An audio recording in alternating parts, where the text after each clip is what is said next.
तर कसं आहे पब्लिक, मी तुमचा लाडका कृष्णा. 2-3 दिवस इलेक्शनच्या सुट्ट्या झाल्यामुळं आज कॉलेजला जायचं मन होत नव्हतं. पण मनाला तसंच कणखर करून आपण निघालो होतो कॉलेजला.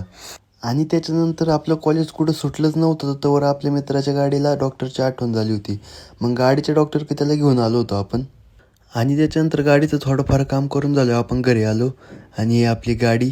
घरी आलोच नव्हतो तोवर मम्मीने मला एक काम लावलं. मी चाललो होतो पप्पाला डबा घेऊन. आता डबा देऊन आल्यावर आपल्याला काही काम पण नव्हतं. आणि मम्मी 2-3 दिवस झाले मागं पण लागली होती की केस काप केस काप.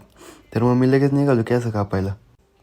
आणि आता केस बिस कापून झाली होती बरं का आपली. आणि ही जी हेअरस्टाईल आहे ना, ती महाराष्ट्रातील सर्व मम्म्यांची आवडती हेअरस्टाईल आहे बरं का. कारण की या हेअरस्टाईलमध्ये कसं केस बारीक राहतात ना. आणि मग आपल्याला जायचं होतं गावात, कारण ना आपल्याला वस्तू घ्यायच्या होत्या थोड्याफार. पहिल्यांदा जाऊन मी भाजीपाला वगैरे ते